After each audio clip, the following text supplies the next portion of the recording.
Hey guys, welcome back to the hillside. We are, of course, indoors, continuing our winter house plant guides. And today I'm going to talk to you guys about aerial roots. Now this Kalanchoe, I'm sure I'm going to say it incorrectly, but Kalanchoe plant, if you see right here, what are those? Okay, those are what is called aerial roots. Okay, so what are aerial roots? Now it's very common with a lot of plants that in nature, their aerial roots will either stabilize a plant. It will also be, in this case, they are called adventitious roots.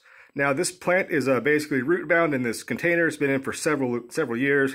It's grown tremendously. It's a huge plant, which is currently in flower. Hopefully, I don't get the glare. You can kind of see the beautiful flowers on that right there. So this plant, what it will do with the adventitious roots is in nature, it's going to basically put out these buds. It's going to put these roots out, and then over time, these guys are going to break off. Okay, they're going to break off from the mother plant, basically creating a clone of itself and growing into new plant. Okay, so that's a self-propagative method that this plant will use by using these aerial roots. So here's another look right here at some of these aerial roots right there coming off. Now, what will contribute to aerial roots developing? Humidity. Okay, they need to be a very moist, humid area. A lot of areas with foggy, like tropical type climates are going to have plants naturally that grow there that will have this aerial root phenomenon as part of their survival mechanism. And I'll explain some other things here in just a second, so do stay tuned for that one. But yeah, so I mean, we've all, in some way or the other, if you've grown enough plants, have encountered aerial roots in other ways that you may have been more familiar with. And let me show you one right here, kind of pan over here. Now these are strawberry plants. Okay, now I grew these last year and they were from runners. Okay, so the mother plant, what they do, if you've ever grown strawberries, they send out runners, and the little plantlets basically form at the nodes. You can just snip those off, put them in containers, or just transplant them right out and they will grow into new plants. So it's a, it's just like a runner, okay? So these aerial roots is another, maybe not what you're thinking of, but, the plants will propagate themselves. The strawberry plant right here, and you can tell one, and there's another one back there. They're very, very easily to propagate through aerial roots. So if you do have aerial roots on your plants, that's not always a bad thing. It actually makes it easier to propagate a lot of plants than trying to wait for seed development or trying to like leaf cuttings or putting things in the water and hoping they'll root. Aerial roots do actually aid in propagation, which is nature's method for these plants to reproduce themselves. So let me show you some other ones over here for other examples of aerial roots. Okay, so this is the Monstera insonia, or also the Swiss cheese plant. This plant is really cool. I mean, check it out, right? So this does come from the tropics. I believe it comes from South America and the Amazon. I could be mistaken, but correct me if I'm wrong down in the comments. But nevertheless, it is a tropical plant. Now, this plant, check out all of these aerial roots inside of here. Okay, so that is what would be more of a stability or stabilizing effect, because imagine this plant is growing in the jungle. It's going to put its roots in. However, it grows up the stem of other trees. Okay, so these roots are actually, as a plant grows up, and I've tried to straighten this plant out as it's kind of hanging down for an example, but as this plant grows up, picture it, these roots are going to kind of get into the moss or, just the bark of whatever plant it's, the host plant, and it's going to stabilize it. Okay, so it's not really an epiphyte where it's going to basically, be a parasite and steal nutrients and like basically eat from the other plants that it's on. It's just going to use it as a stabilizing.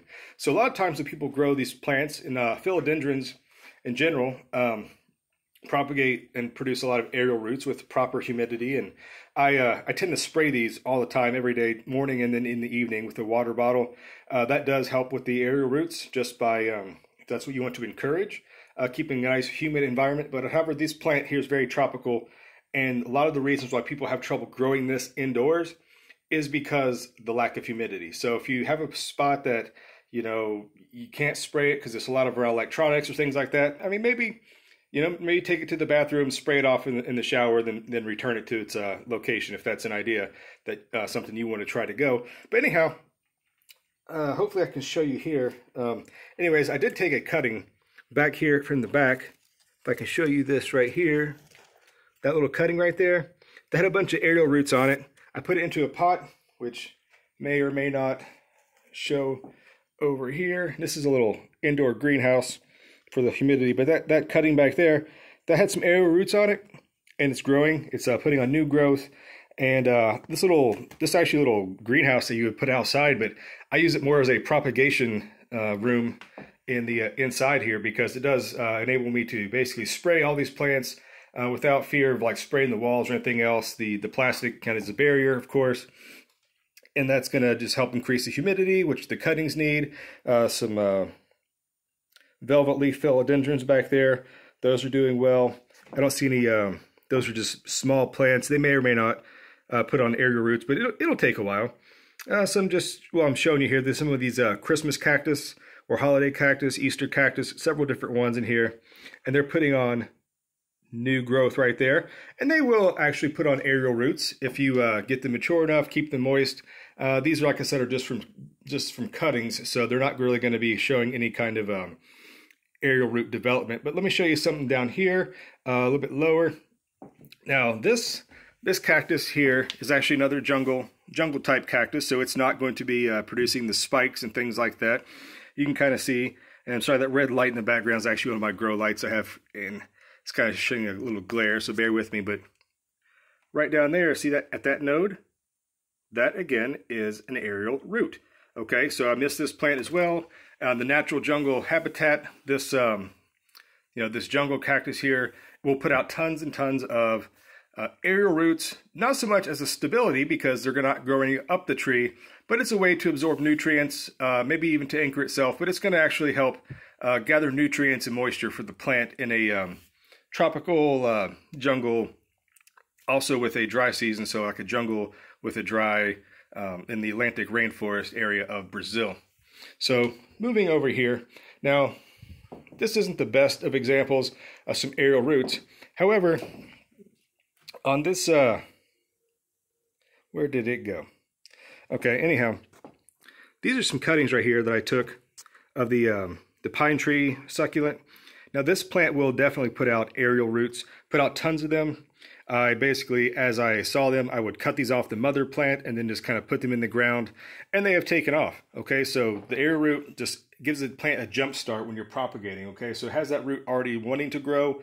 You just cut it off, you put it into the soil, and it's going to just have like a ready-made plant that's going to have to not wait as long to stabilize and put on some roots. So one more other example over here, one very common one that you've probably seen many, many times, that when you see it, you'll know what I'm talking about. So hold on. All right, last but not least, I had to get away from that light. I could not get a good shot without that red LED grow light in the background, so I do apologize, I had to move. But these are spider plants, okay? Now, you've been to the dentist, you've been to the doctor, you've been to schools, hospitals, wherever. These things grow everywhere. If you see the plant, I'm going to try to move you here with the plant. Sorry, guys. But you see this plant? All right, so what happened is, a friend of mine had a spider plant and had the huge plant, and you see, they just kind of like cascade over the edge of the plant, and a little guy will grow like down here, right? Little guy, almost like a strawberry runner, right? So I just cut these guys off, threw them into the soil here, and they're growing perfectly. These guys are so easy to multiply. So like that's what I said, another version of the aerial roots are just propagative roots that are going to develop in nature. This plant would grow in the trees or up in the canopy or of the jungle, and it would just droop down. And as these plants would start establishing themselves, down here on the branches or somewhere else, they would grow a new plant just like these right here have. And over time, they would separate from the mother plant, so it would then propagate. So there you go. So things you can do to help your plants develop aerial roots, like I mentioned before. Mist them, okay? Use just a regular spray bottle. I collect rainwater, so I spray them with rainwater. I would avoid chemicals with tap water if all possible. But yeah, so you mist them, you keep a nice humid environment. A lot of these plants also come from jungles, okay, that produce this type of propagative methods.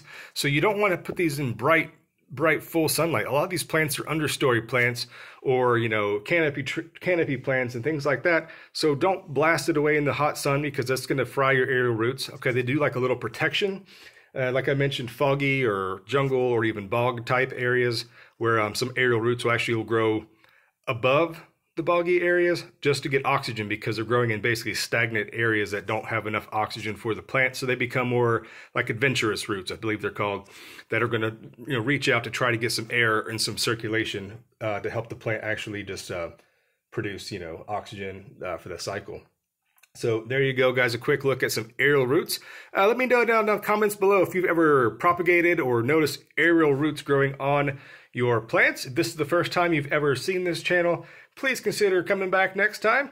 Tons of stuff going on here at the Hillside Gardens this winter. All right, guys, until then, I'll see you around. Bye-bye.